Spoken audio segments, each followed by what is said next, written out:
Hello, and welcome to The Discriminating Gamer, the board game review show that's always a bit more Dr. Strangelove than Barry Lyndon.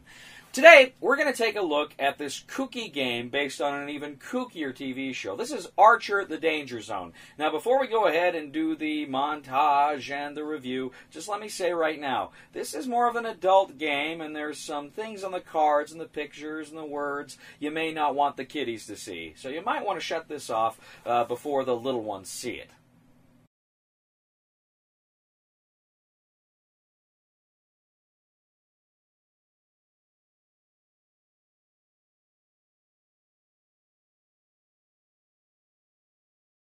My melody bride arrives today to prove to my parents that I'm not gay.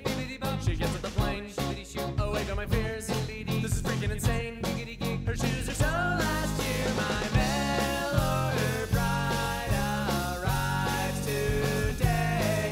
What joy makes me sigh, 'cause she's here to stay. The planner is here, they're making their plans. I really don't care, because I'm a man. The wedding is here, I put on a show. The colors they picked, I really got to go. My mail order bride arrives today. What joy makes me sigh. In Archer: The Danger Zone from Cryptozoic Entertainment, 2 to 8 players are going to take on the roles of some of these iconic characters from the Archer TV series. You're going to be able to play the super spy Sterling Archer himself. You're going to play Lana, the deadly assassin. You're going to play Mallory, Archer's mother, Pam, Ray, Cheryl. They're all in here. Now what you're going to do is put out various locations that kind of form the board, and these locations correspond to the number of players you have. I think, if it's 5 or more, you play with 4 locations, and then depending on the fewer players, the fewer locations you'll put out there. Now the locations themselves grant certain advantages to the first player in that location. For instance, some of the locations give you the initiative token or the mission leader token. Some of them allow you to draw mission cards or re-roll certain event dice. There is also the upper hand track. Now, the upper hand track is kind of like your victory point track, but you're always looking to get the upper hand over your various compatriots in this game. This is a game that is as much about putting down your fellow players as it is winning the game. So your upper hand track kind of does both. So what you're going to do when you start a round is you're each going to select one of the tokens that has one of the rooms on it, and you're going to secretly select it, placing it face down. Beginning with the player that has the initiative token, you're going to reveal your player tokens, and you're going to place them in the rooms where it says they'll go. The first player in that room gets the specific power that comes with that room. Like I say, an event card, perhaps a reroll, one of the tokens.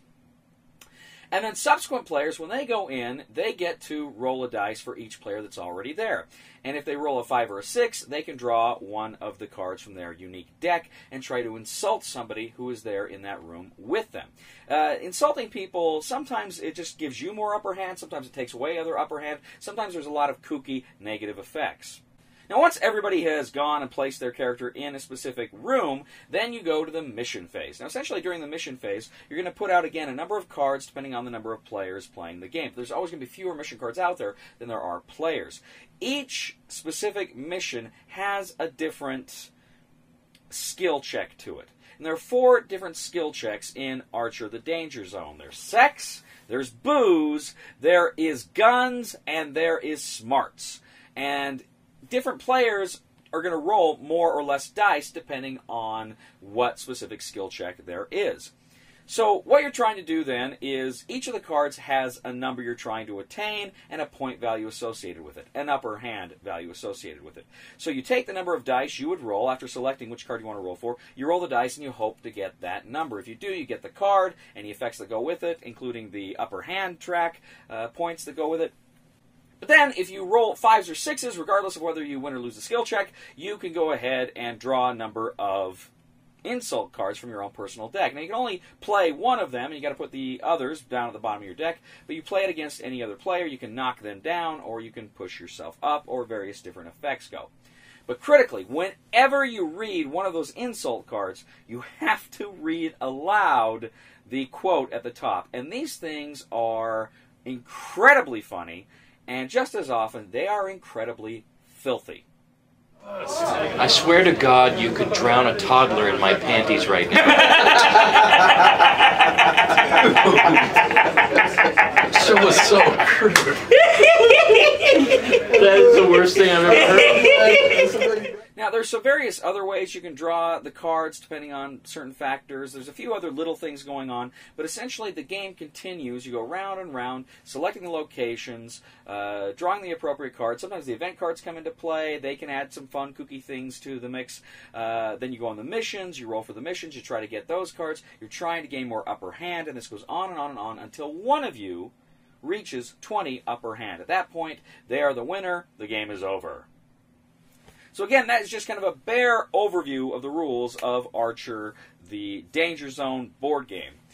Now, let me let you know right now, I am an Archer fan. I think the show is hilarious, but it is not a show for everybody. As I say, it can be quite crass at times. It can be quite vulgar. Oh yes, even I appreciate the vulgar from time to time.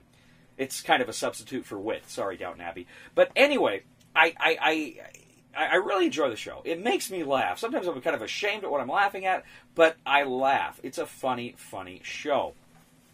Some of us who were playing the other night, when we played these games of Archer, some of us had seen the TV show before, and others of us hadn't seen the TV show before. And I kind of wanted that to be deliberate because I wanted to see how people who'd seen the show liked it and how people who didn't see the show liked it. Now, the game itself is pretty much it's kind of a push your luck, it's kind of a worker placement, but it's not really any of those. It's more of kind of a take that game, in that you're constantly playing these insult cards against other players and knocking them down. Now, this has some potentially funky effects. And the game theoretically lasts 30 to 45 minutes. It can go longer, especially if you got one of those leaders who keeps getting in the front, and you can play those cards and keep knocking them down, and it's just kind of everybody clawing their way to the top, and it can make the game go longer. And the game, there's not a lot of game there. It's pretty much a game that relies very heavily on the humor and on the fun aspects of the TV show. So it can kind of wear out its charm and welcome a little early. But here's the thing. Those of us that like Archer got a kick out of this game. We were laughing our butts off. Some of these things, some of the quotes and the situations and the artwork are absolutely hysterical. Filthy, but hysterical. Those of us that hadn't watched Archer, they thought it was all right. They thought it was an okay game. There really isn't enough of a game there to draw them in. They thought some of the stuff was funny, but they didn't really realize the context, and so it wasn't as funny for them. And they kind of got annoyed that those of us that had seen Archer were laughing our butts off while they were going, "Oh, that's funny. I don't know why it's that funny, but it's funny." So there's some of that going on here. So what it comes down to is the recommendation for the discriminating gamer is, if you like the Archer TV show and you don't mind the vulgarity and you want to laugh, pick up this game. It's kind of a party game with an Archer theme. You will laugh. You'll like it. If you haven't seen Archer before, well, go see Archer. But if you don't want to see Archer before, if you're easily offended, this isn't the game for you. If you think it's something you might enjoy, but you haven't seen the show, then try it before you buy it. And that's really what it comes down to. If you've seen the show, you like it, buy it. If you haven't, try it before you buy it. Thank you once again for joining us today on The Discriminating Gamer. As always, we ask you to please leave a comment here on YouTube, on Board Game Geek, on our Facebook page, or on thediscriminatinggamer.com. We ask you to please like us on Facebook and subscribe to us on YouTube. We are The Discriminating Gamer, and may your path of glory lead you to a shining 2001. Our honeymoon, it happened so fast, but I gotta say, we both had a blast. We went to New York, saw a Broadway show, the only kiss we do is Eskimo. My mail order bride arrives today. What joy makes me sigh.